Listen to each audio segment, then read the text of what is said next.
Поэтому он решает заплатить за квартиру завтра и притвориться, что его нет дома, как сделал бы любой бедный подросток. К несчастью для него, хозяин дома Якой, и он начинает ломиться в дверь, пугая Еси и заставляя его выслушать длинную лекцию от разгневанного хозяина. Через месяц Хейс вернулся из Австралии. Хейс показывает, что он действительно лучший парень, потому что снова приехал с коробкой полной подарков. Бакин спрашивает, как прошел его отпуск, и Хейс рассказывает, что сестры целый месяц его пилили. Сначала она ругала его за то, что он не купил билеты первого класса, потом заставила их жить в коттедже в тени, потащила его кататься на лыжах, ходить по магазинам, на ночной круиз и так далее. В качестве подарка Хейс дарит ей пару сережек с опалами. Для Ририка, у которой нет руки, он дарит черное опаловое кольцо. Что касается Кьюри, то он привозит кенгуру, крокодилов, коал и эму, заваливая малыша подарками. Ишики приглашает его остаться до конца летних каникул, на что Хейс с радостью соглашается. Еси пытается возразить, потому что ему нужно работать летом, и Хейс останется один, но Хейзу все равно, и он говорит, что ему будет весело с Кури дома. Что касается Йоши, он дарит ему рубашку с орнаментом в стиле аборигенов, чем раздражает Йоши, ведь этот подарок кажется ему слишком обычным по сравнению с другими. Во время ужина снова появляется антиквар, и Йоши знакомит его с Хейсом. Хейс предлагает пожать ему руку, но антиквар быстро отстраняется и спрашивает, не хочет ли он купить рог единорога. К счастью, Йоши останавливает его, прежде чем тот успевает что-то натворить. Тем временем добрый человек наслаждается едой, которую подарил ему Хейс. Хейс хвалит антиквара за то, что тот пользуется палочками для еды, и антиквар рассказывает, что он родился на Востоке. Антиквар говорит, что у них с Хейсом особая связь, и снова предлагает ему рог единорога. У Йоши плохое предчувствие насчет этих двоих, и его опасения подтверждаются, когда Хейс неожиданно предлагает купить рог единорога. Антиквар улыбается, потому что наконец-то его кто-то воспринял всерьез, и они начинают торговаться. После долгих переговоров они договариваются о цене в 60 иен с бонусным секретным товаром. Так Хейс получает новое ожерелье, а антиквар объясняет, что рог единорога исцеляет все болезни и отражает проклятие. Что касается бонусного товара, антиквар показывает Хейсу редкую фотографию, где он изображен с единорогом. Позже той же ночью Йоши и Хейс лежат в постели, а между ними спит Кюри. Они разговаривают обо всем, что произошло за последний месяц. Хейс хвалит Йоши за то, что он много тренировался, и Йоши вспоминает, как раньше замыкался в себе и отказывался признавать свои чувства и мысли. Но теперь он открылся. Даже если Йоши не хочет это слышать, Хейс объясняет ему все честно и понятно, чтобы он мог это понять. Хайс спрашивает, означает ли третий глаз Йоши, что его силы растут, но Йоши смеется и говорит, что это забавно, потому что третий глаз появляется у него на лбу. Внезапно Хайс требует, чтобы у него тоже появился третий глаз, и бьет Йоши головой, отчего тот вскрикивает от боли. Их потасовка будет Кури, и Хайс быстро успокаивает ее, говоря, что мама слишком громко кричала. Позже, когда Йоши идет в ванную, он сталкивается с хозяином дома, который снова пришел за арендной платой. Он вспоминает, как его отругали в прошлый раз, когда он задержал оплату, но хозяин дома просто игнорирует его. Йоши в недоумении возвращается в свою комнату, но Хайс объясняет, что он уже заплатил за аренду. Мало того, он еще и заплатил за его еду. Теперь он может провести с Йоши все лето без забот. Тем временем Йоши с удивлением смотрит на квитанцию, не понимая, откуда у Хайса столько денег. Тем не менее, он кланяется своему богатому другу, который заплатил за него, и просит его остаться навсегда. На следующий день Йоши продолжает утреннюю тренировку, но доброй фее уже недостаточно шланга и тазика с водой. Она хочет водопад. Йоши смеется над ее странными мыслями, но добрая фея внезапно говорит ему, что попросит хозяина дома сделать водопад. Остальные соглашаются с предложением и надеются, что водопад будет рядом с горячими источниками. Оказывается, хозяин дома может его сделать. Хайс шутит, что, может быть, им стоит сделать Йоши случайно сгенерированное подземелье для тренировок, но Йоши быстро отказывается от этой идеи. Через несколько дней Еси звонит Тишира и сообщает, что их классный руководитель заболел, поэтому у них будет новый учитель. Мало того, это будет молодой человек. После звонка Еси видит, что хозяин дома бледен как полотно, а не обычного для него темного цвета. Фукс говорит ему сходить на горячие источники, и, как он и обещал, хозяин дома действительно построил новый водопад и подземный туннель с ночным небом. Гоу пришлось искупаться в горячих источниках вместе с измотанным хозяином дома. Хёйс, Еси и Кури тоже пошли, но, конечно, без готовки Ририка и Марика в ванне не обошлось. На следующее утро Киньо надела купальник и присоединилась к Еси под водопадом. Они вместе нараспев произносили заклинания, чтобы набраться духовной энергии, а потом быстро окунулись в горячие источники. Остаток лета Еси проводит с остальными, поедая арбузы, а перед его окончанием он навещает могилы своих родителей, чтобы рассказать им о том, как замечательно и насыщенно прошло лето. Тем временем в их школу приходит новый персонаж. Перед началом семестра 3 богини судьбы Скай предсказывают Еси новую встречу. И как они и предсказывали, у Еси не только новый учитель в школе, но и 2 новые учительницы. Первая их новая классная руководительница, обаятельная молодая женщина. Вторая новая учительница Миуры, молодая женщина по имени Наяки. В классе все обсуждают новых учителей. Когда приходит их классный руководитель и представляется как мистер Чайки, все девочки в классе падают в обморок. Таширо даже без стеснения спрашивает его, свободен ли он. Не моргнув глазом, мистер Чайки отвечает, что да, он богат, и его семья тоже. Но если они хотят с ним что-то сделать, то должны учиться на отлично. Девочки начинают засыпать его вопросами, где он живет, каким спортом занимается и какой должна быть его идеальная девушка. Мистер Чайки отвечает на все вопросы, и Йоши замечает, что с ним легко общаться. Он также не назначает суровых наказаний, только конфискует журнал у одного из одноклассников. В целом мистер Чайки напоминает Йоши Фука, популярного, грубоватого и дерзкого парня. На уроке английского весь класс восхищается их новым учителем мисс Мизаяки.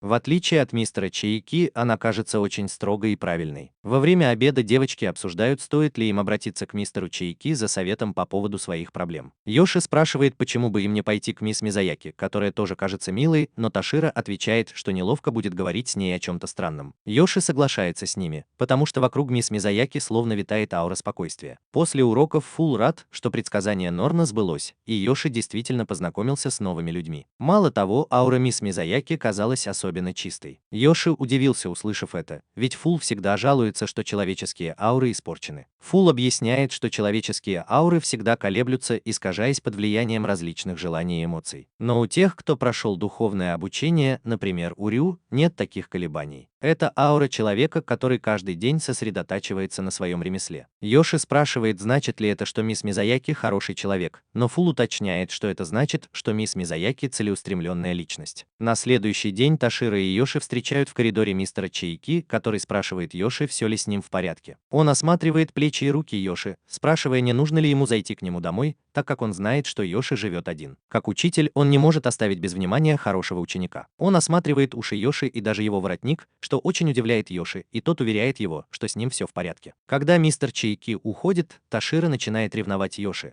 потому что мистер Чайки даже не заговорил с ней. На уроке английского в клубе разговорного английского появляется новая ученица, очкастая Ямамото. Они обсуждают свой следующий проект, и многие предлагают сделать то же, что и в прошлом году, озвучить аниме на английском. Таширо пытается завязать разговор с Ямамото, но та вздыхает и спрашивает, говорит ли она вообще по-английски. Как и все в клубе разговорного английского, она думала, что они будут говорить только по-английски. Йоши видит у нее книгу и спрашивает, какие книги ей нравятся, и Ямамото рассказывает, что ей нравится русский писатель Чехов. Йоши говорит, что он читает только романы о самураях, а Таширо – журналы. Услышав их разговор, Ямамото разочарованно вздыхает. Когда собрание клуба продолжается, Ямамото спрашивает, почему они должны озвучивать аниме, а не обычный фильм. Они ведь старшеклассники, и им не следует смотреть аниме, которое предназначено для детей. Это раздражает Таширо, и она уже собирается спорить с Ямамото, но президент клуба успокаивает ее и спрашивает, какой фильм предложила Ямамото. Ямамото предлагает озвучить фильм Труфаута. Все начинают думать, что она говорит о грибах, которые называются трюфелями, и Ямамото снова раздраженно вздыхает. После собрания клуба Ямамото быстро выходит из комнаты, и все начинают обсуждать, какая она проблемная. Йоши говорит, что Трот – это французский режиссер, так что предложение Ямамото все еще имеет смысл. Дома Йоши рассказывает о проблемах, которые возникли у них с новым членом клуба. Однако у взрослых другое мнение. Они считают, что у Ямамото могут быть комплексы. В русской литературе и фильмах Тротта затрагиваются темы для взрослых, которые можно понять только на собственном опыте. Оба они очень популярны и высоко ценятся, и если кто-то говорит, что они ему нравятся, то, возможно, он просто хочет выглядеть умным. Йоши спрашивает, может ли быть такое, но Исики предполагает, что, возможно, Ямамото просто думает, что они ей нравятся. Может быть, она просто обманывает себя. Тем не менее, все советуют Йоши быть с ней осторожнее. На следующий день Ямамото была первой, кто пришел в их клубную комнату. Они начинают непринужденно болтать, хвалят вкусную еду Йоши и пытаются вовлечь Ямамото в разговор, но она только поправляет их английский и указывает на ошибки в словах. Таширо снова начинает спорить с ней, и Йоши вмешивается. Из-за этого Ямамото думает, что ее игнорируют, и уходит. Позже вечером Йоши рассказывает Хасте о своих переживаниях. В школе их клуб продолжает заниматься озвучкой аниме, но Ямамото больше не приходит на собрания. Фул говорит, что нужно использовать их, чтобы узнать больше о Ямамото, но Йоши просто засовывает его обратно в карман. На улице Ямамото уходит под проливной дождь и смотрит на их клуб. В Англии Хёйс смотрит на Луну и думает, что они с Йоши сейчас делают то же самое, смотрят на Луну и думают друг о друге. Конечно, сейчас в Японии 5 утра, и Йоши занимается утренней тренировкой. В отличие от первого раза, когда он тренировался под водопадом, Йоши теперь может видеть разные вещи: прозрачную птицу, человека в черном или кроликов на Луне. Во время завтрака Йоши рассказывает о своих видениях, и Ишики объясняет, что кролики на Луне – это всемирный символ изобилия. Древние китайцы считали, что на Луне живут моллюски, потом жабы и, наконец, кролики. Говорят, что кролики на Луне делают рисовые лепешки, которые дарят бессмертие. Луна всегда ассоциировалась с бессмертием. У индийского бога Луны Сама и принцессы Кагуи было лекарство, дарующее бессмертие – амрита. Древние люди верили, что на Луне живут боги, и люди, живущие там, были бессмертны. Вдруг они слышат, как подъезжает карета с какими-то вещами, и в квартиру доставляют корзину со свежими фруктами и рыбой. Ишики объявляет, что у них будет вечеринка с просмотром Луны, и Йоши приготовит матя. В школе Йоши говорит Таширо и остальным, что не сможет сегодня прийти на занятия из-за вечеринки дома.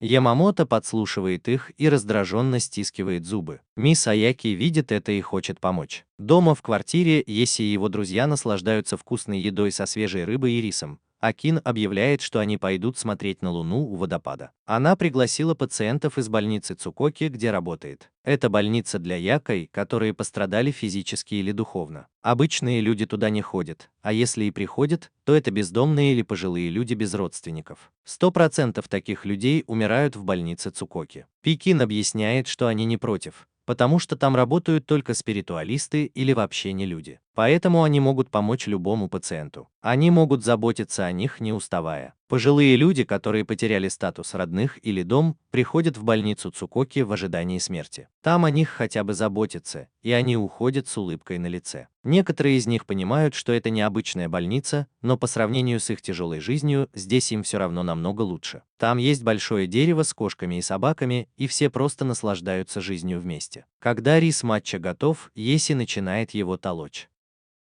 После долгих попыток ему наконец удается растолочь полную миску риса. Но Исики и Кин приносят еще риса, чтобы он его растолок.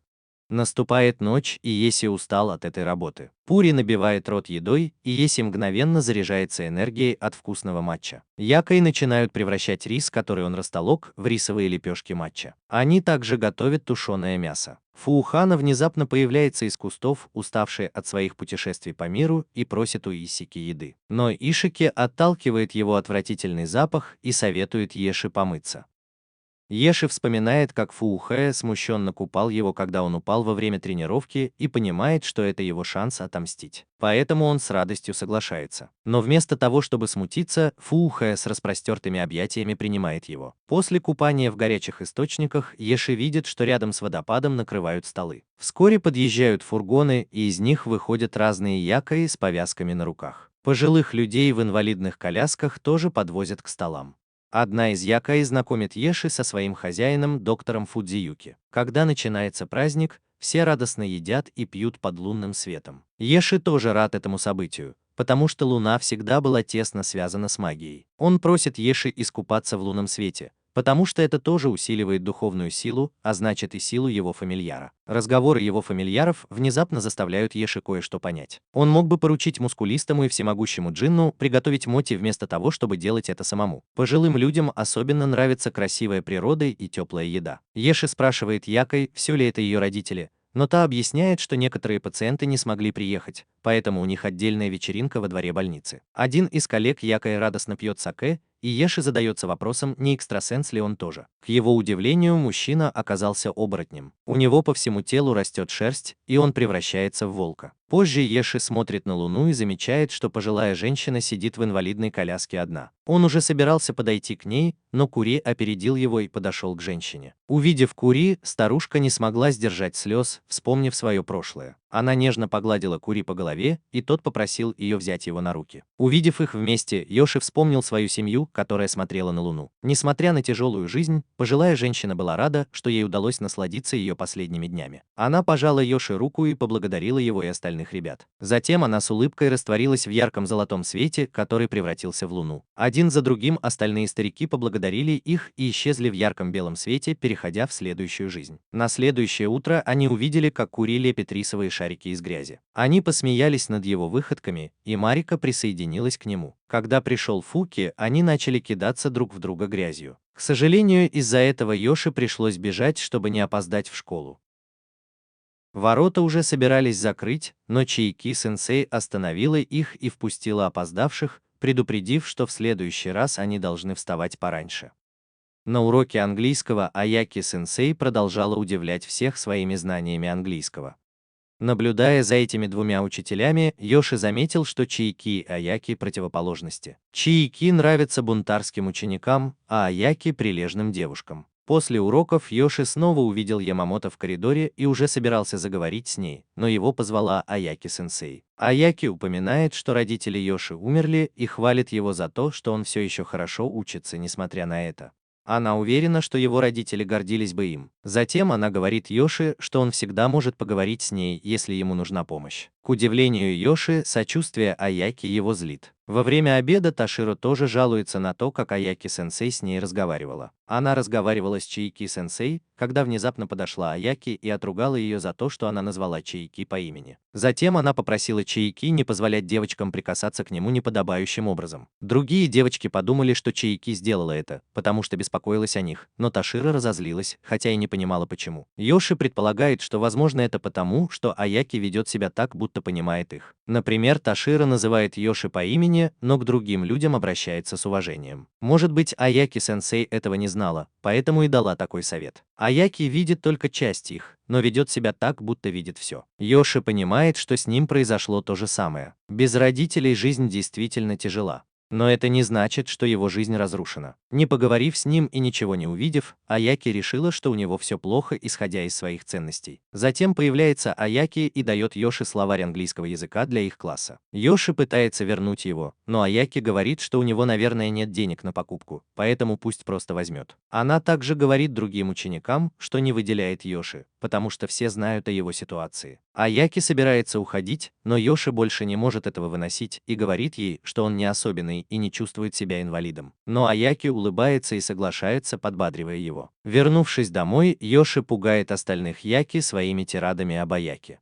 Даже Фуруа советует ему успокоиться, потому что его аура сильно колеблется. Но его успокаивает открытка от Хейса, в которой говорится, что он в замке Лихтенштейн в Германии и привезет подарки, когда приедет в следующий раз. После ужина Йоши рассказывает о своих проблемах взрослым из Кабуки. Они все восхищаются красотой Аяки, но признают, что с ней тяжело общаться. Сато рассказывает, как один из его коллег был похож на Аяки. Он был хорошим парнем и слишком заботился о новых сотрудниках. Он забирал у них работу, которую они должны были освоить, не позволяя им ничего делать или говорить. В итоге новичок не мог ничего сделать и не мог развиваться. Даже если начальник пытался обвинить новичка, он прикрывал его, указывая, что новичок еще новичок. С самого начала он решил, что новичок ничего не сможет сделать. Быть добрым и заботливым – это нехорошо. Хорошо – это результат, который это может принести. История Сато помогает Йоши понять разницу между Аяки и Рю. Несмотря на то, что у них похожие ауры и они предлагают свою помощь, Рю никогда не давал ему советов и не помогал, когда он страдал во время своего духовного обучения. Но он был рядом, верил в него и наблюдал за ним. Это была его доброта. Доброта Аяки, с другой стороны, противоположна. Она пытается навязать свои благие намерения другим людям. На следующий день во время клубных мероприятий президент клуба раздает задания разным участникам. Еси был рад, что ему не досталось никаких ролей. Когда Ямамото пришла и решила решила просто тихо посидеть в сторонке. Президент клуба настояла, чтобы она тоже участвовала в мероприятиях клуба на предстоящей встрече с клубом иностранных языков. Если она просто хочет почитать, то может пойти в библиотеку. Ямамото в гневе выбегает из клуба. К несчастью для них, Аяки видит, как она уходит, и ругает клуб за то, что они издевались над Ямамото. Они пытаются объяснить, что произошло, но Аяки настаивает, что они должны просто дружить. Наконец, президент их клуба уступает и уверяет Аяки-сенсея, что они постараются быть вежливыми. Позже Еси идет по школьному двору и размышляет над словами Аяки-сенсея, когда сталкивается с Чайки. Услышав о его проблемах, Чайки советует ему просто привыкнуть к таким людям, как их президент клуба. Аяки снова видит их, но Чайки встает на его защиту и объясняет, что он просто советует Еси. Аяки говорит Еси, что он мог бы просто прийти к ней. Чайки говорит, что с Еси все в порядке, но Аяки ему не верит. В конце концов, Еси сирота и живет один. Он хочет сердито сказать, что он не один, но Аяки снова все решает сама. Чайки встает и говорит, что у Еси чистый воротник, нет пирсинга в ушах, и он хорошо сложен, значит, он сам о себе заботится. А такому человеку явно не нужна их помощь. Еси понимает, что именно это Чайки проверял на нем в тот день. Чайки улыбается и говорит, что Еси все равно будет чувствовать себя одиноко, если ему будет нехорошо или он не будет ходить в школу, поэтому она все равно будет приходить к нему. Еси понимает, что ее не переубедить, и соглашается, пообещав так и делать. Когда она уходит, Еси вымещает свой гнев, а Чайки гладит его по голове и говорит, что он рад, что в его классе столько хороших учеников, в которых он верит. У Еси и его друзей начинаются трехдневные выходные. Ташира и остальные радостно строят планы на выходные, а Еси грустит из-за того, что ему придется работать в следующие выходные. Если он не выйдет на работу, то не сможет вовремя заплатить за жилье. На следующий день Еси идет на склад, где работает. Там его начальник представляет ему двух новых сотрудников, Сасаки и Кавасиму, и просит его вести их в курс дела. Новые сотрудники явно нервничают и стесняются, и Еси тоже нервничает. Он даже не может понять, слушают они его или нет. К счастью, когда работа начинается, они, кажется, справляются. Иногда он дает им дополнительные указания, например, использовать тележку, когда работы становится больше. В течение рабочего дня появляется Фул и советует ему использовать свои способности, чтобы облегчить физический труд. Например, Гаялом каменная кукла может все переносить. Джин может легко складывать коробки, а Бронди может сдувать коробки.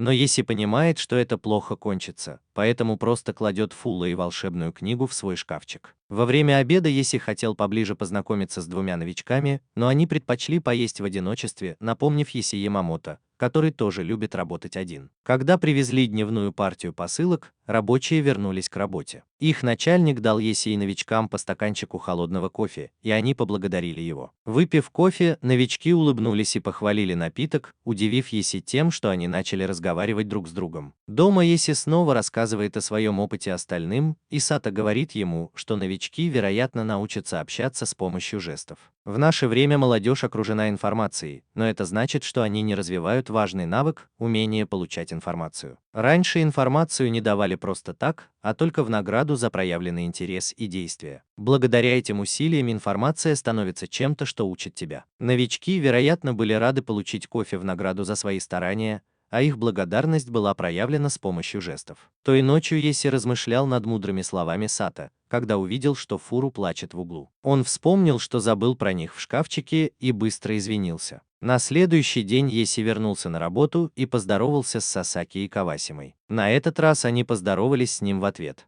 Еси снова дал им задание на день и заметил, что они работают эффективнее, чем вчера. Во время обеда Сасаки даже предложил купить Еси напиток, снова удивив его. Он также заметил, что они много переписываются по телефону, значит, им нравится общаться с людьми, но, возможно, не только лично. Это сбивает Йоши с толку, но он также помнит, как его неправильно поняли в прошлом, когда он сказал то, что думал. Иногда, даже глядя на кого-то, он не может сказать, что хочет сказать. Но он знает, что разговаривать с другими людьми гораздо приятнее. В тот день на склад привезли срочный заказ, и всем пришлось работать сверхурочно.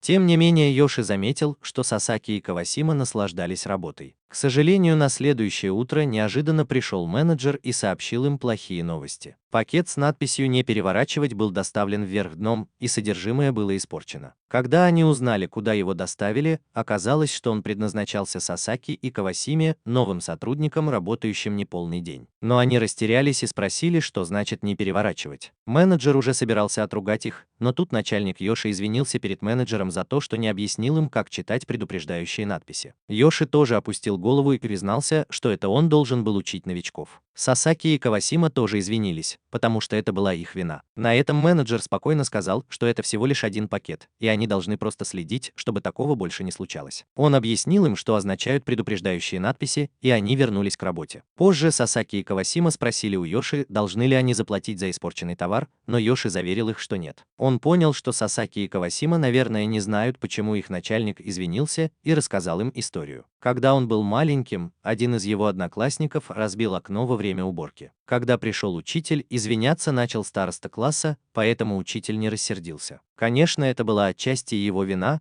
но он просто пытался защитить мальчика, который разбил окно, чтобы его не наказали. Эта история заставила Сасаки и Кавасиму понять, что они должны поблагодарить своего начальника и снова извиниться перед менеджером. Еси подбадривает их и надеется, что они смогут продолжать развиваться и создавать хорошие воспоминания, общаясь друг с другом. Позже той же ночью Фул хвалит Еси за то, что он учит других. Для него было благородно извиниться, если это была не его вина. Однако Еси признает, что на самом деле это не вся история. На самом деле за мальчика, который разбил окно, вступился Хайс. Он спросил его, почему он это сделал, и Хайс признался, что теперь мальчик ему должен, и он может использовать это, чтобы заставить его замолчать на какое-то время. Так что на самом деле Хайс не был благородным, а просто все просчитал. Когда он вернулся в квартиру, оказалось, что Хайс уже вернулся и угощает всех разными деликатесами из своих путешествий по Европе. Хайс протягивает ему сувенирную футболку и присоединяется к ним, пока Хайс рассказывает о своей поездке. В этот судьбоносный день воспоминания переполняют девушку. Ссора с друзьями и разговор с матерью – все это заставляет ее сдаться. Еси проходил мимо, когда почувствовал странные ощущения, как тогда, когда Ташира был в опасности. Оглядевшись, он увидел девушку на крыше и быстро побежал туда. На крыше он увидел девушку, которая стояла у перил и собиралась прыгнуть. Фул замечает, что, возможно, она просто пытается научиться летать, а девушка спрашивает Еси, что он здесь делает. Еси пытается уговорить ее спуститься с крыши, но девочка отвечает, что ей просто все надоело. Еси видит, что девочку окутывает темная аура. Затем она наклоняется, чтобы спрыгнуть, и Еси понимает, что он слишком далеко, чтобы помочь ей. К счастью, внезапно появляется дурак и говорит, что самоубийство отправит ее в ад, полный демонов. Увидев парящего перед ней духа, девочка бросается бежать и зовет маму, в итоге врезаясь в Еси.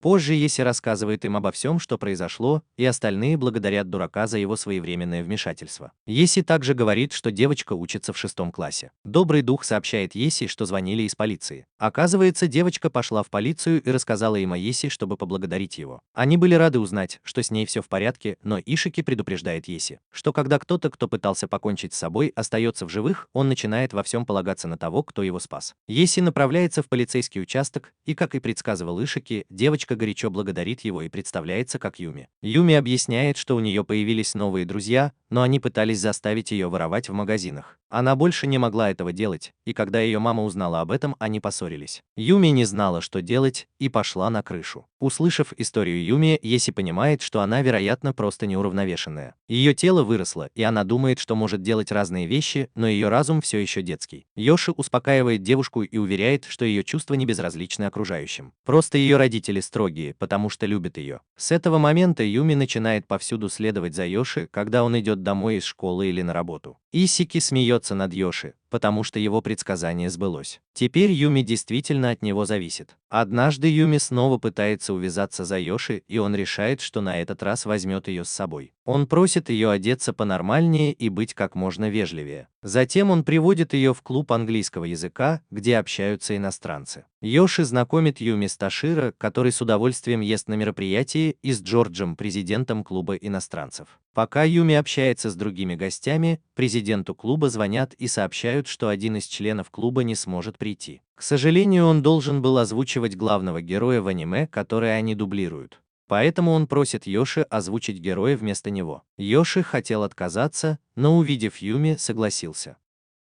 Так что клуб английского языка начал дублировать аниме Ната де Коко Квест. Они рассказывают историю о том, как Ната де Коко пыталась спасти принцессу Панну Ката. Все аплодируют их мастерскому дубляжу, включая Юми, которая была поражена увиденным. Тем временем Ямамото подслушивает за дверью и уходит. Когда вечеринка заканчивается, Йоши и Юми прощаются с Джорджем и благодарят его за гостеприимство. Джордж хвалит их за знание английского и говорит, что они могут приходить в любое время. Они идут домой, и Юми благодарит Йоши за то, что он взял ее с собой и попросил быть вежливой. Внезапно появляются старые друзья Юми и спрашивают, не встречается ли она с Йоши. В это время Йоши замечает, что вокруг друзей Юми сгущается темная аура. Они снова пытаются уговорить Юми пойти с ними, потому что им нужно купить что-то в торговом центре, но на этот раз Юми удается им отказать. Она говорит, что сегодня узнала много историй со всего мира и поняла, что они делают что-то глупое. Их макияж и яркая одежда – это просто притворство, что они взрослые, хотя они сами хотят быть настоящими. Ее друзья обижаются на ее обвинения и быстро хватают ее. Йоши видит, что ситуация накаляется, и просит Юми закрыть глаза. Затем он сдерживает свою силу и призывает Бронди, создавая молнию, которая оглушает всех девушек. После этого они с Юми смогли спокойно уйти. Юми извиняется перед Йоши за то, что больше не придет к нему. Она решила, что хочет выучить английский и будет уделять этому больше времени. Йоши радостно поддерживает ее, и они расходятся. Дома Юми извиняется перед мамой за свое поведение, а Йоши рассказывает остальным хорошие новости. Исики говорит, что это должно быть сила ребенка,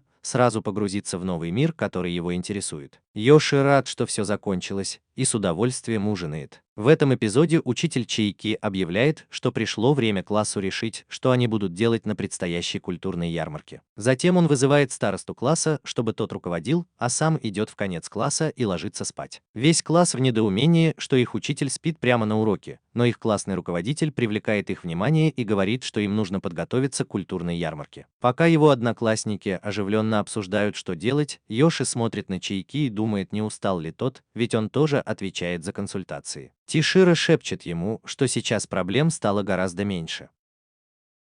Кажется, Чайки подружился с теми, кто мог бы создавать проблемы, и теперь они тоже боятся учителей. Тиширо с удовольствием фотографирует спящего учителя, но, к ее удивлению, Чайки ругает ее за то, что она пользуется телефоном на уроке и отворачивается, чтобы поспать еще. Йоши смотрит на Чайки и вспоминает, как тот сказал, что верит в них. Он понимает, что должен оправдать это доверие. Тем временем Таширо пользуется моментом и фотографирует Йоши, который с нежностью смотрит на Чайки. В конце концов, их класс решил устроить игру в жанре файтинг. Что касается клуба английского языка, они обсуждают, что делать во время культурной ярмарки. Йоши замечает, что Ямамото так и не вернулась после их ссоры и думает, что же с ней случилось. Их классный руководитель говорит, что она отправила ей несколько сообщений, но в итоге они не смогли уговорить ее прийти, поэтому больше ничего не могут сделать. Таширо рассказывает, что она собрала информацию о Ямамото. Оказывается, она из Джинмей, известной хорошей школы. Но она всегда хвасталась своими знаниями, перебивала учителей и отвечала, не дожидаясь своей очереди. Одноклассникам это надоело, и они перестали с ней общаться, поэтому она больше не ходила в школу. Йоши предполагает, что у Ямамото могут быть проблемы в семье, но Таширо это опровергает. По ее словам, у Ямамото нормальная семья. Единственное, что ее отличает, это старшая сестра, которая, как говорят, умная и красивая и учится на отлично. Другими словами, у Ямамото может быть комплекс неполноценности. Особенно потому, что когда Ямамото была маленькой, говорили, что она была очень болезненной и слабой. Йоши наконец понимает, в чем проблема Ямамото, и осознает, что старая песня, вероятно, была про нее. Когда он жил в доме своего дяди, тетя и дядя никогда не относились к нему по-другому. Однако между тем, как они относились к нему и к его сестре Эрика, была небольшая разница. Но потом он вспоминает, что в средней школе всегда был голоден, а Эрика ненавидела любую еду. Так что они наверняка едят разную еду. Он убедил себя, что они относились к ним по-разному, и раздул из мухи слона. Ямамото, должно быть, сейчас делает то же самое. Гипотеза Йоши верна, и Ямамото с завистью наблюдает за счастливой семьей после школы. Она вспоминает, как усердно училась, чтобы не отставать от сестры, а родители решили, что она их бедная маленькая дочь, которая ничего не может делать из-за болезни. На следующий день в школе Фул спрашивает Йоши, что он собирается делать с Ямамото, но Йоши признается, что ничего не может сделать, пока Ямамото сама не признает, что ей нужна помощь. Он действительно хочет что-то сделать, но считает, что было бы высокомерно думать, что он может изменить чье-то сердце. Он заходит к Чиаки в преподавательскую, чтобы спросить совета, и замечает на столе у Чиаки какие-то лекарства. Тем временем Аяки пытается сказать Йоши, что вместо этого она может попросить ее совета, но Чиаки притворяется, что Йоши на самом деле просит помощи в прекращении ссоры. Поэтому помощь нужна ему, а не ей. На крыше он рассказывает о всех проблемах, которые возникают у его клуба с Ямамото, а также с Аяки. Но вместо того, чтобы предложить ему решение, Чиаки советует им просто не торопиться. В таком деле, как это, ничто из того, что говорят другие, не имеет значения. Все зависит от судьбы человека, выздоровеет он или нет. После этого Йоши пытается взять инициативу в свои руки и идет поговорить с Ямамото в библиотеку. Он дружелюбно спрашивает ее, есть ли у нее какие-нибудь идеи о том, что их клуб может сделать на культурной ярмарке. Но Ямамото отвечает, что у нее нет времени, чтобы тратить его впустую, помогая им. Клубу их уровня нечего ей предложить. В тот день Йоши вернулся домой грустный, разочарованный тем, что не смог помочь Ямамото. Чтобы поднять себе настроение, он поужинал вкусным обедом с Хейс и остальными, в спешке рассказывая им истории из своей школьной поездки в Европу. Йоши показывает, что ему не терпится уехать из страны, поэтому Хейс предлагает ему помочь посетить Сингапур всего за 30 тысяч йен. Их разговоры о путешествиях, конечно же, привлекли внимание Фрохи, который пригласил их поехать куда-нибудь повеселее. Однако они решительно отвергли его предложение, потому что поездки в Фураханье больше похожи на выживание в дикой природе, чем на туризм. Позже, тем же вечером, он также спрашивает Хейса о его мнении по поводу Ямамото, и Хейс предлагает ему просто быть милым с ней. Сделай комплимент ее интересам и знаниям. Еси не хочет этого делать, потому что это сделает его похожим на Аяки, который обращает внимание только на одну сторону человека. Но он понимает, что Ямамото ходит в их клуб английского языка, а Аяки их учитель английского, и между ними должна быть какая-то кармическая связь. На следующий день клуб английского языка окончательно решает, что они будут ставить пьесу на фестивале культуры. Еси расстраивается, что Ямамото так и не пришла в клуб, но он не знает, что Ямамото стояла прямо за дверью и тоже хотела предложить свою идею. Услышав, что они уже все решили, она разрывает свое предложение и сердито уходит. Фестиваль культуры уже близко, но Еси отделяет от него большая стена. Да, это его промежуточный экзамен. Еси волнуется, потому что у него меньше времени на подготовку, чем у других из-за работы и ежедневных тренировок. Но он не может позволить этому помешать ему стать государственным служащим. В Катабукиса банда отдыхает после сытного ужина и спрашивает у антиквара, есть ли у него какие-нибудь интересные артефакты. Антиквар признается, что есть, но не решается показать их. После еще нескольких уговоров, слуга антиквара приносит странную на вид лампу. Антиквар объясняет, что это трехмерный проектор. Прежде чем продемонстрировать его, он просит создать вокруг комнаты барьер, что вызывает у Еси подозрение, что это может быть опасно. Еси говорит, что ему нужно заниматься, но антиквар уверяет его, что это не займет много времени, и это то, что Еси может увидеть только раз в столетие. Антиквар выключает свет и вставляет в лампу какой-то чип. Внезапно вся компания оказалась в небе, или скорее вокруг них появилось изображение неба.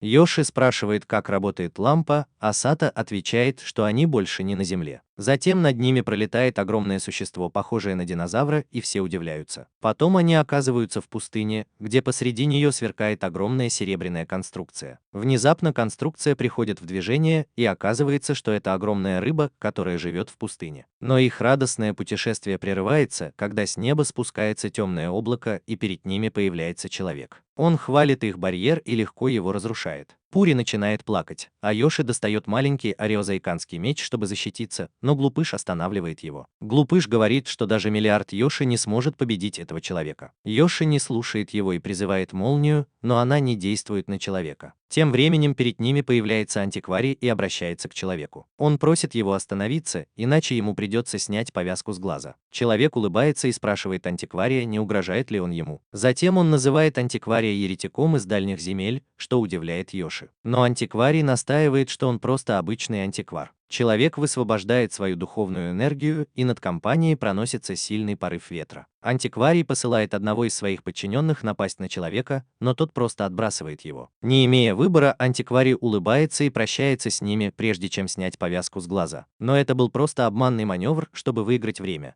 потому что появились другие приспешники антиквара и начали повсюду бросать дымовые шашки, из-за чего всем стало плохо видно. И вот так Йоши и остальные снова оказались в Кабуки. Антиквар. Йоши спрашивает, что произошло, и Фууханье объясняет, что это были Конгресс Авиетада, охотники за чудесами. По сути, он был агентом тайной церкви. Тайная церковь занимается вещами, которые церковь делает тайно, например, экзорцизмом, вызовом духов, призраками и монстрами. Существует много государственных специальных агентств, подобных этому, и тайная церковь руководит ими. Конгресс Авиетада – одно из таких специальных агентств. Они собирают вещи, которые могут творить чудеса и обманывать людей. Йоши спрашивает, что теперь будет с антикваром, но остальные беспечно отвечают, что его не так-то просто поймать. Фууханья однажды попался, и его заставили ходить на занятия и 3 месяца работать волонтером. Той ночью Йоши и Хёйс никак не могут уснуть. Йоши сокрушается, что не успел позаниматься. На следующий день Хёйс учит Йоши в ресторане, когда туда внезапно врывается Таширо и фотографирует их. Йоши поспешно объясняет, что они просто старые друзья, и знакомит их друг с другом. Они быстро становятся друзьями, и Таширо предлагает Йоши секретную информацию о хате, который раздумывает, стоит ли ее покупать. После поспешного просмотра Йоши возвращается в Кабуки, но его останавливает Фууханья, который говорит, что у него есть кое-что для него. Он приводит Йоши на поле у водопада, где уже были остальные, включая Фудзиёки. Йоши с любопытством спрашивает, будет ли еще одно мероприятие в больнице, но Фууханя поясняет, что на самом деле он надеялся, что Фудзиёки оценит то, что он нашел. Эликсир бессмертия Амриту. Ему пришлось отправиться далеко в джунгли, чтобы найти деревню, где хранилась эта бутылочка, которую охраняла пожилая женщина. Он одарил ее подарками, и после того, как она получила солидную плату, она отдала ему бутылочку. Фудзиёки наложил на нее заклинание оценки, чтобы узнать историю предмета, и через мгновение он понял, что бутылочка настоящая. Возможно, это не бессмертие, но на нее наложено мощное заклинание, продлевающее жизнь. Последним, кто ее взял, была сама старуха, которой, вероятно, больше 800 лет. Когда-то она была жрицей, и ее прежний владелец доверил ей эликсир, чтобы он не был использован во зло. Жрица использовала эликсир, чтобы помогать людям, и каждую каплю для исцеления нуждающихся. Прошли годы, и люди постепенно забыли легенду об эликсире, и старуха наконец обрела покой. Когда кто-то пришел к ней, чтобы купить его, она продала его за кругленькую сумму. Увы, теперь это всего лишь бутылочка. Фууханя в гневе трясет ее, и она действительно пуста. Старуха обманула его. Но Фуухане удалось добыть последнюю каплю эликсира.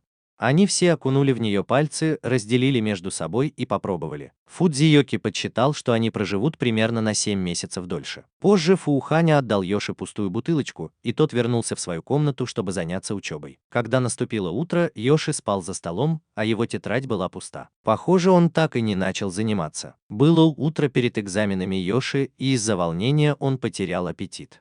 Дурак предлагает ему воспользоваться телефонами, чтобы избавиться от экзаменационных работ, и они могут легко сжечь, порвать или намочить их, чтобы Йоши смог пересдать экзамен в другой раз. Йоши ругает дурака за его заманчивые идеи. Йоши послушно сдает экзамен и в конце чувствует себя совершенно вымотанным. Но тут он слышит шум снаружи и видит, как Чайки тащит другого студента в учительскую. Таширо спрашивает, что случилось, и они узнают, что студента поймали за списыванием с телефона. Когда его поймали, он попытался убежать, и Чайки впервые на их памяти разозлился и закричал. Йоши понимает, что Чайки действительно разозлился, потому что он был слишком мягок и позволял студентам пользоваться смартфонами. Но вот как они отплатили ему за доверие. Когда такие люди, как он или Рю, злятся, это очень страшно. Другие студенты удивляются, неужели Чайки притворялся милым учителем, а на самом деле он такой страшный? Друг Тиширо говорит, что это неправильно, потому что, каким бы хорошим ни был человек, когда ребенок делает что-то не так, взрослый должен его отругать. Другая студентка поддерживает его, рассказывая, что с Чайки всегда весело и интересно. Она думала, что он несерьезно относится к своей работе, но теперь видит, что он очень серьезно к ней относится. Позже она говорит, что рада, что они заступились за Чайки. Когда видишь человека с другой стороны, чем ожидал, это многое говорит о людях, независимо от того, хорошо это или плохо. В этом смысле подруги Таширо очень благородные девушки. После ужина Еси снова рассказывает остальным о том, что происходит в школе, и они высказывают свое мнение. Обычно в таких случаях вызывают родителей обманщика и отстраняют его от занятий. Но, скорее всего, дело этим не ограничится. Хейс предполагает, что в школе, вероятно, будет проведено общее собрание, чтобы решить эту проблему. После того, как они наконец сдали все экзамены на второй день, Чайке входит в класс с серьезным лицом и сообщает, что будет проведено общее собрание. Предсказание Хейза сбылось. Тем временем дома остальным становится скучно, и они решают посмотреть, что происходит в школе Еси через Якой. В спортзале Чайки стоит перед всеми и объясняет, что произошло. Во время промежуточных экзаменов для списывания использовали смартфон. Технически в школе запрещено пользоваться мобильными телефонами, но проводить ежедневные проверки нецелесообразно, поэтому он не обращал на это внимания, пока все вели себя хорошо. Он с гневом говорит о том, что его так предали. Он был глуп, что доверял им и баловал их,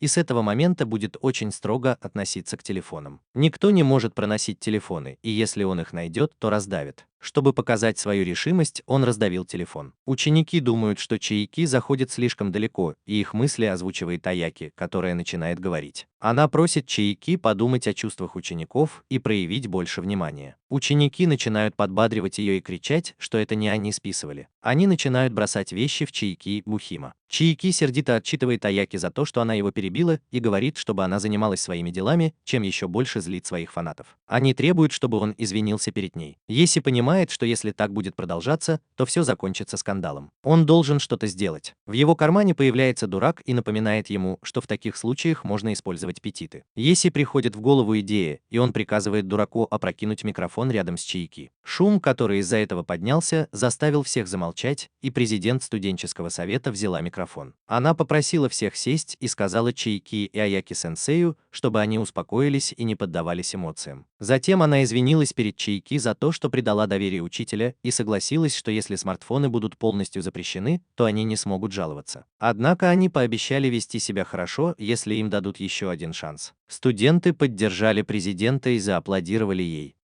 Чияки наконец уступил и разрешил им пользоваться телефонами. Однако за плохое поведение телефоны будут конфискованы до окончания учебы.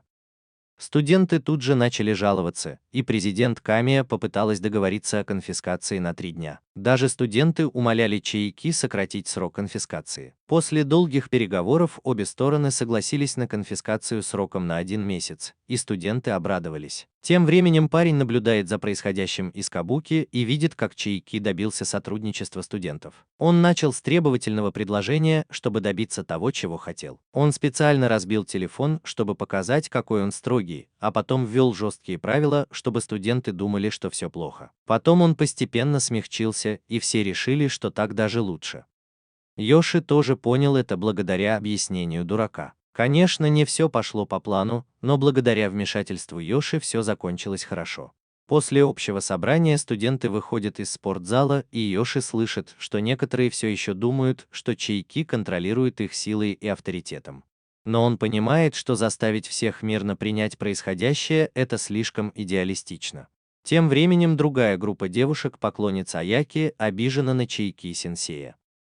Дома Хёйс хвалит Йоши за его выступление на общем собрании. Оказывается, Чияки действительно попросил президента Камию перед началом общего собрания предложить альтернативный вариант. Благодаря вмешательству Йоши она смогла присоединиться к обсуждению и найти компромисс между студентами и учителями. За ужином Йоши говорит, что теперь они могут сосредоточиться на подготовке к фестивалю культуры. Катабуки сразу же оживляются, услышав, что будет фестиваль, и быстро спрашивают Йоши, где он будет проходить. В школе все заняты подготовкой к выставке. Йоши рисует маски для их охотничьей игры. Некоторые из их одноклассников все еще недовольны новыми правилами использования телефонов и тем, что Чияки-сенсей снова пропускает занятия. Йоши злится на них, но ничего не может с этим поделать. Тем временем в классе Ямамото проходит выставка-ярмарка, но Ямамото не участвует, а просто читает книгу в углу.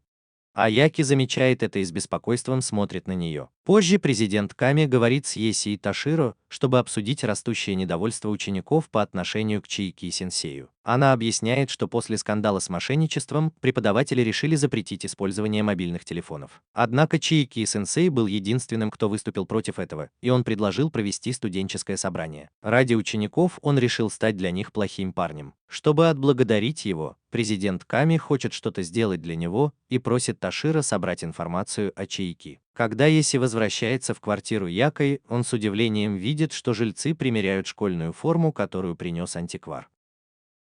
Еси пытается узнать, что произошло после того, как антиквар исчез во время их стычки с тайной церковью, но антиквар молчит. На следующий день в классе Ямамото одноклассники шепчутся, стоит ли просить Ямамото участвовать в создании стендов. Но они боятся, что она просто скажет, что это бессмысленно. Они не знали, что Ямамото их слышит, и она в гневе выходит из класса. Она направляется в клуб английского языка, где Еси и остальные репетируют пьесу. Она слышит, как они путаются в английских фразах, и это снова раздражает Ямамото. Она уже собирается войти и поправить их, но президент клуба сама исправляет их. Это останавливает Ямамото, и она тихо уходит, прежде чем кто-то успевает ее заметить. Еси все же успевает увидеть ее и бежит за ней, но Аяки внезапно заговаривает с ним. Она снова спрашивает его, не трудно ли ему одному справляться со всем. Тем временем Ямамото окончательно уходит из школы и отправляется домой. До начала фестиваля осталось 8 дней, и Йоши работает не покладая рук. Чтобы немного отдохнуть, он решает подняться на крышу, где неожиданно встречает Чайки. Он просит Чайки иногда приходить на занятия, но тот считает, что они справятся и без него. Чайки тоже спрашивает, как дела у Ямамото, и Йоши признается, что ему все еще трудно с ней общаться. Йоши собирается спуститься в класс, но замечает темную ауру, исходящую из груди Чайки. Он сразу же понимает, что это та же самая аура, которую он впитал, когда Ташира сбила машина. Он видит, что аура становится все больше, и Чайки терпит боль, поэтому Йоши прикасается к его груди и просит его помолчать. Сосредоточившись, он поглощает ауру в свое тело.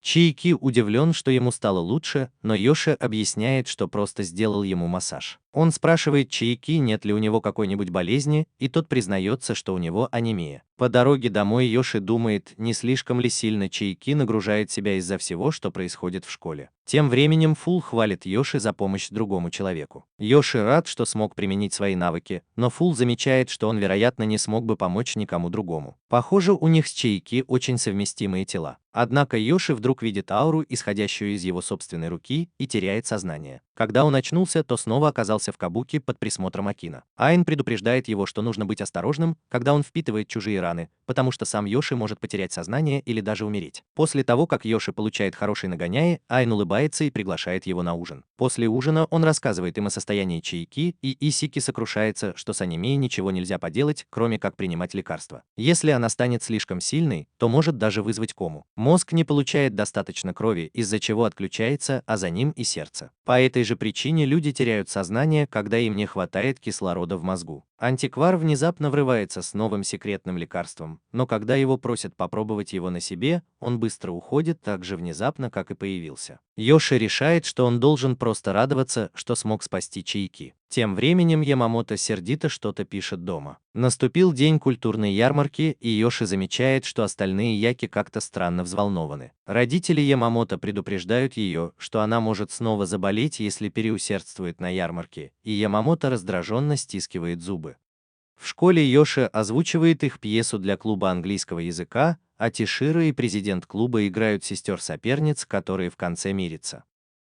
После выступления внезапно заходит Ямамото. Президент клуба тепло приветствует ее и спрашивает, не хочет ли она помочь с постановкой. Однако Ямамото читает их сценарий и высмеивает его. Затем она пишет заявление об уходе из клуба и благодарит их ни за что. Президент клуба спокойно принимает ее уход, что еще больше злит Ямамото. Она также говорит Йоши, что ему пора перестать хвастаться едой, которую готовит его мама, потому что они уже не дети. Внезапно Ташира дает Ямамото пощечину и кричит, что родители Йоши погибли в автокатастрофе. Йоши пытается успокоить Ташира, а Ямамото плачет и обвиняет их в том, что они обманули ее. Она кричит, что никто не понимает ее ни дома, ни в школе, и что Йоши особенный только потому, что его родители погибли. Йоши видит, что от Ямамото исходит ужасная аура, и понимает, что это негативные чувства ярости, зависти и ревности.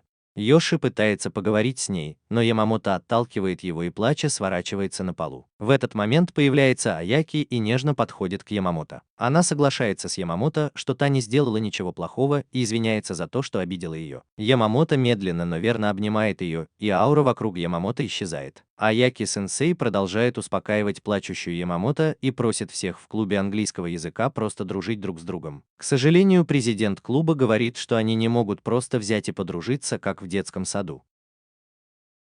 Аяки соглашается с ними и уходит с Ямамото. Члены клуба английского языка удивляются, почему они оказались плохими парнями, но президент клуба просто привлекает их внимание и говорит, чтобы они возвращались к работе. Позже Йоши проходит мимо Ямамото, которая теперь стала поклонницей Аяки, и с радостью разговаривает с ней. Йоши понимает, что, возможно, Ямамото просто нужен был кто-то, кто примет ее и простит, как Аяки. Не только Ямамото, но и все остальные ученики, которые восхищались Аяки-сенсеем, были тихими и серьезными, не выделяющимися в классе. Им не хватает уверенности в себе, они недовольны и встревожены, поэтому Аяки, которая никогда не говорит им, что они неправы, для них как богиня. Ташира задается вопросом, действительно ли это лучший исход, но появляется Чайки и говорит, что это не важно. Если это помогло Ямамото, значит помогло. Должно быть, это судьба, что они оказались вместе. Тем временем одна из поклонниц Аяки замечает Чайки и стискивает зубы от злости. Позже той же ночью Еси прощается со всеми, потому что он останется в школе на ночь, чтобы подготовиться к первому дню культурной ярмарки. После его ухода один из маленьких Яки приносит брошюру о культурной ярмарке и протягивает ее доброму человеку. С этим они решают пойти на культурную ярмарку завтра, где честный человек хочет посмотреть на соревнования по охоте на они. Марика хочет поучаствовать в конкурсе красоты, Кайне участвует в конкурсе по поеданию и так далее. В школе Еси раздает еду, которую Ририка приготовила для его одноклассников, а Ташира уходит, чтобы найти Чайки и поделиться едой. Снаружи он видит, что некоторые из его одноклассников все еще заняты постройкой своих киосков и думает, смогут ли они закончить вовремя. Фул просит его использовать патис, чтобы помочь. Например, Гойлем сможет носить инструменты, а Норны могут предсказывать будущее, но Еси отказывается от его совета. За спиной Еси проходит девушка, и он сразу чувствует, что сейчас случится что-то плохое. В учительской комнате отдыхает Чиаки, когда туда внезапно заходит девушка. Чуть позже Еси приходит в кабинет декана как раз вовремя, чтобы увидеть, как девушка уходит. Он заходит в комнату и видит, что у Чайки сильно кровоточит порез на руке. Еси бежит за девушкой и останавливает ее. Когда он наконец догоняет ее, то узнает в ней одну из поклонниц Аяки. Он спрашивает, не Аяка ли приказала ей это сделать, но девушка яростно защищает Аяку. Она злится на Чайки за то, что он так грубо обошелся с доброй Аякой и решила его ударить. Аяка тут ни при чем. Еси забирает у девушки канцелярский нож и угрожает показать его другим преподавателям на собрании. Тогда их мнение об Аяке наверняка изменится. Девушка умоляет Еси не делать этого, потому что она тут ни при чем. Еси соглашается при одном условии: она должна держаться подальше от Чайки. Затем он отменяет вызов и позволяет ей уйти. Когда Еси вернулся в кабинет, Чайки лежал на полу без сознания. Еси вспоминает, что из-за потери крови и анемии Чайки мог впасть в кому.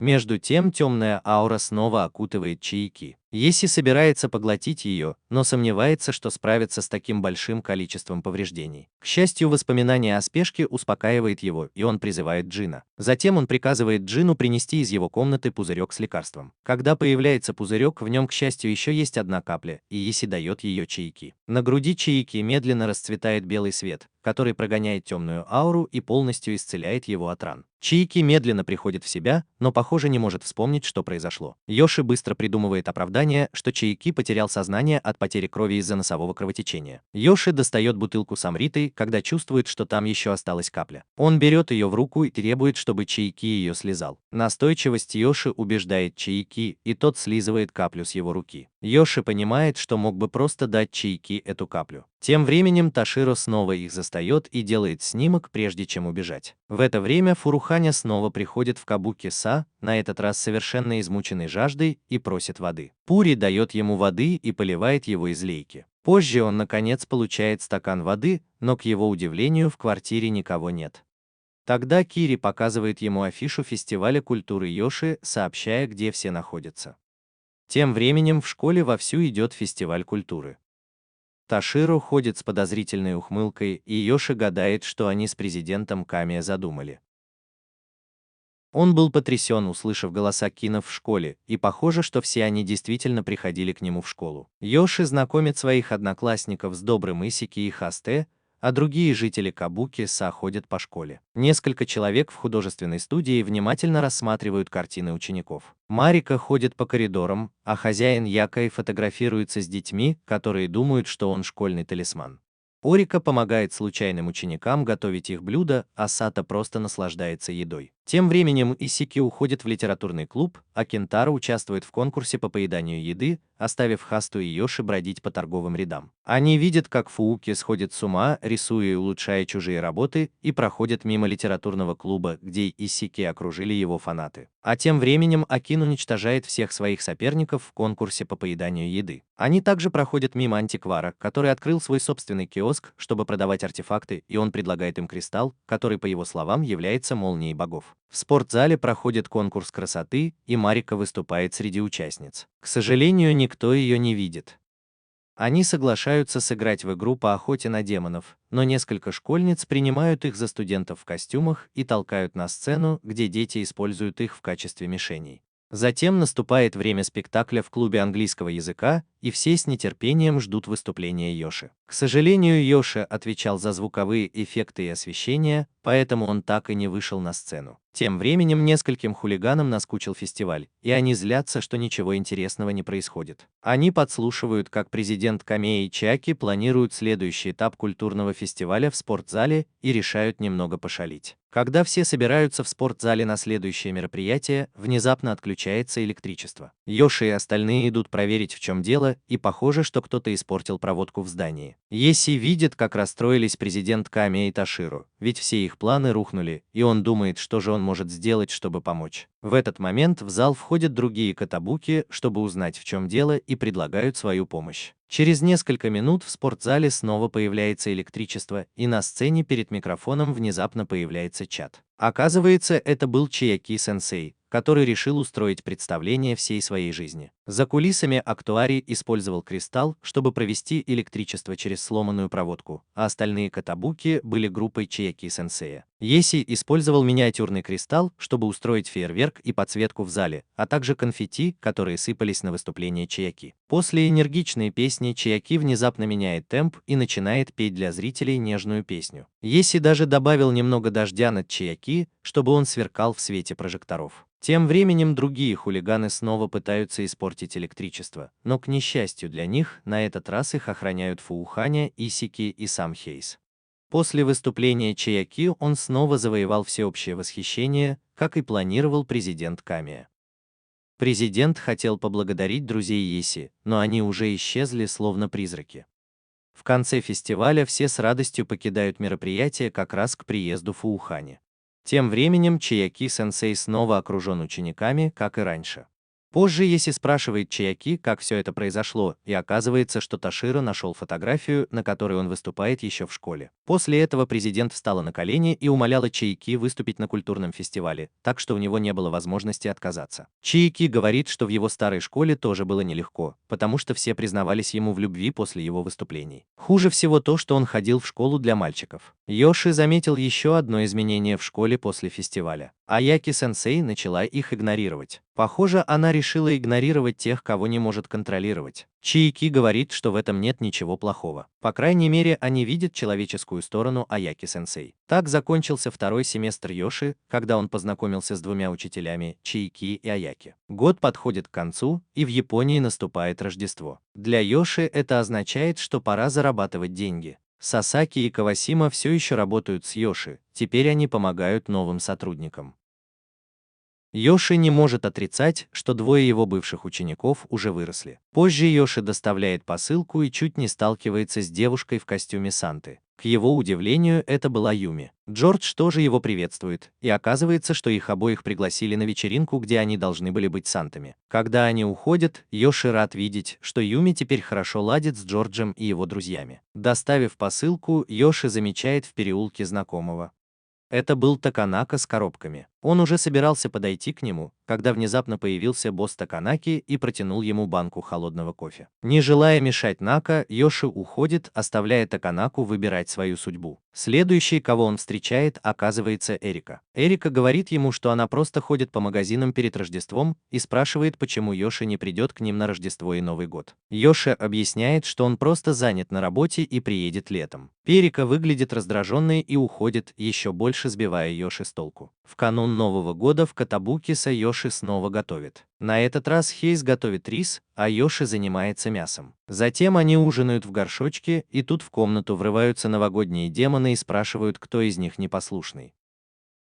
Приходит Фуруханя, и они все вместе выпивают и ужинают в теплой квартире, пока за окном тихо падает снег. Когда часы бьют полночь, они все поздравляют друг друга с Новым годом, а Йоши, Хейс и Кури смотрят на падающий снег. Кури хочет поиграть в снегу, но, к сожалению, снега было недостаточно. Тогда кто-то говорит, что хозяин дома открыл проход в заснеженную тундру рядом с водопадом. Они спускаются в пещеру под водопадом и оказываются на огромной заснеженной равнине. Там они начинают кататься и играть в снежки.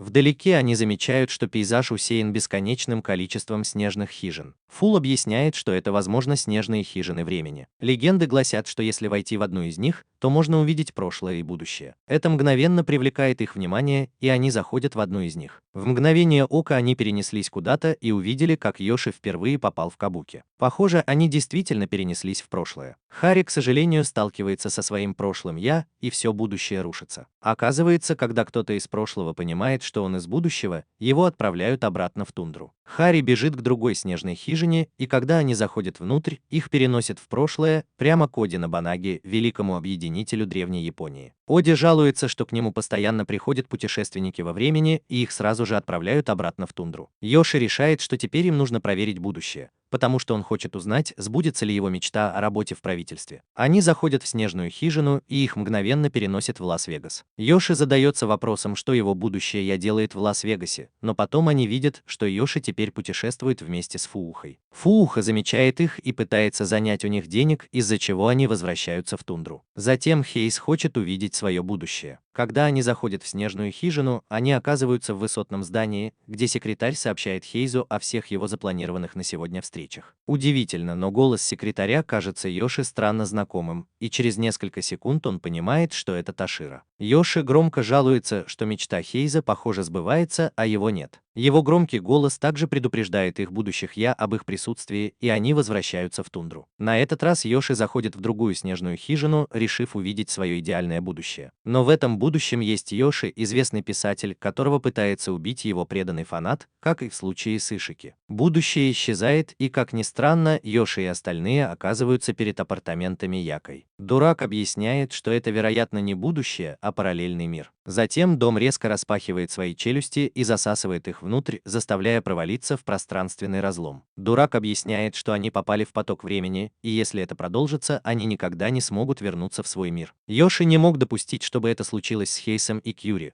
поэтому он достает маленький хирозяцин и призывает своих фамильяров. Сначала он призывает Игнис Фатус, солнце, чтобы осветить им путь, а затем Гиппогрифа, чтобы тот их довез. На этот раз темпераментная и гордая птица позволила им прокатиться на ней, пока они летели к яркому свету и обратно в тундру. Йоши и Хейс обнимаются, радуясь, что выжили в этой смертельной аварии, а остальные приходят в себя, пытаясь их найти. Они отправляются к горячим источникам, чтобы расслабиться, и Рю хвалит Йоши за спасение Хейса и Кьюри. Антиквар замечает, что то, что показывают снежные хижины, на самом деле не будущее, а одно из множества возможных. Его выбор все еще определяет его будущее. Как и снежных хижин, у каждого из нас есть бесконечное множество возможностей. Хейс признает, что то, что он увидел, на самом деле не было будущим, которого он хотел, потому что он не мог представить себе будущее без Йоши. Затем они все вместе принимают ванну с рассветом, а Марика жалуется, что забыла полотенце. Встречают Новый год вместе с теми, кого любят. Это было будущее, которое выбрал Йоши. В школе он радостно здоровается с Таширо и господином Чаки и видит, что Ямамото тоже рад встрече с Мидзаики. С начала учебы в старшей школе Еси сделал много выборов и видел много разных карт.